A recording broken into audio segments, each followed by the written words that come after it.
What is up, guys? Eddie Hates Anime here to talk about Kaguya-sama Chapter 227.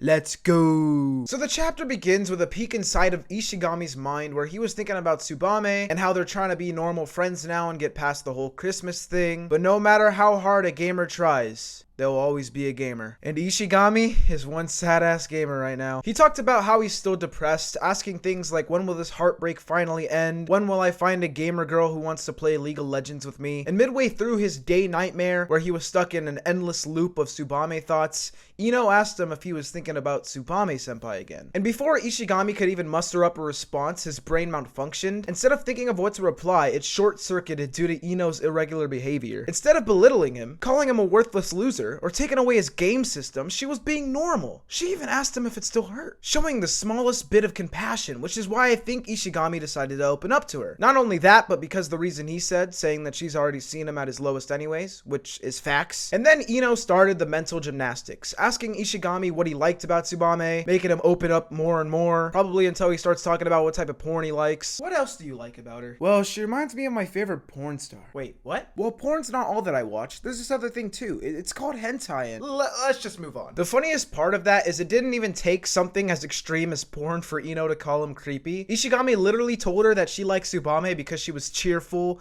and shined like the sun, but now that she rejected him, he feels like he's living in a sunless world. And Iino ended up calling him creepy, but midway through said creative with words in an attempt to save herself. How can you call something as profound as the poetry that Ishigami brought onto this world creepy? He was spitting bars. So, some of y'all don't respect art when you see it. But when Ishigami called her out on it, she admitted she was calling him creepy, and to make up for it, she put her hand on his head and didn't slam it onto the table. She was just genuinely patting his head. And man, does this series do a good job at making me feel lonely. I haven't felt the touch of a woman in ages. But never mind that. God, it's funny though. Ishigami understandably was once again confused at how nice Iino was treating him. And finally, it happened. Ishigami let the waterworks flow. Meanwhile, a certain lady was stalking them because stalking is a very prevalent occurrence in the series. And like any other time in the series when some lovey-dovey anything was going on, there was just one woman, one detective, one pioneer of love who would happen to be there, as if she was summoned by Cupid himself. And that girl is none other than Chika. She was obviously going to the student council office to do student council things, but stopped herself from going in so she either wouldn't interrupt them or so she could watch them, or both. Who knows? Ishigami then told Iino that he's had trouble sleeping as of late, and in response, Iino told him, "Why don't you take a seat over here?"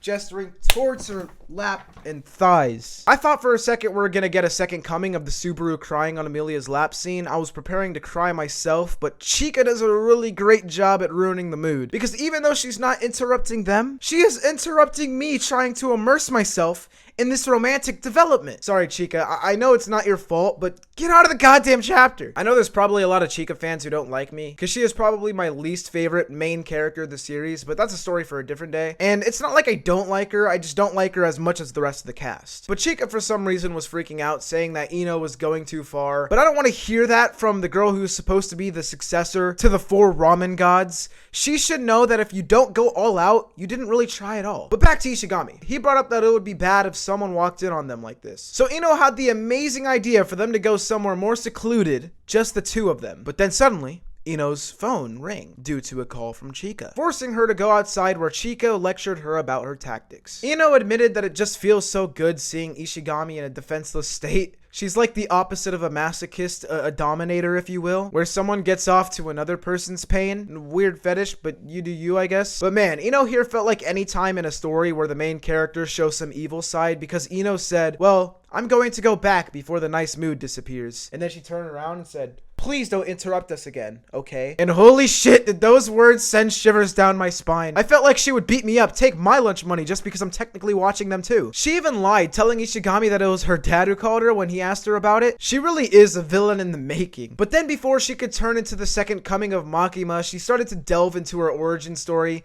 telling Ishigami that she's always lived not seeing her parents much due to them being busy with work most of the time. And then Ishigami, being the Chad he is, put his hand on her head, then banged it against his knee like a WWE move, fucking hit her with one of these. But nah, he just patted her head, returning the favor and telling her that she's had it tough and how she pushes herself so hard, whilst Iino was tearing up. Then Iino got up and left and hinted at Ishigami that he isn't catching on to something like, I don't know, the fact that the Inogami ship is sailing. Nope, nuh-uh. The ship name is not called Ishimiko. Inogami sounds cooler, and I'm not even a shipper or anything like that. I'm just extremely happy that this romance is coming into fruition. But yeah, the chapter ended with Ishigami confused, both he and Iino taking L's in today's battle. But like I was saying, this chapter made me extremely happy. Both Iino and Ishigami have had incredible journeys in the series leading up to this point. And with Ishigami being my favorite character in the series, I just really want to see him happy. But man, this chapter was hard to write a script for. You know how hard it is to make jokes about a chapter without comedic occurrences? But all in all, Kaguya-sama, ever since Shirogane and Kaguya kissed, has felt like a fanfic of what I wanted from Kaguya-sama but thought I'd never see. But after that, all I really needed was an Ishigami romance, preferably one with Iino at first. But then I really started to like Tsubame and didn't mind if Ishigami ended up with her instead of Miko because of two things.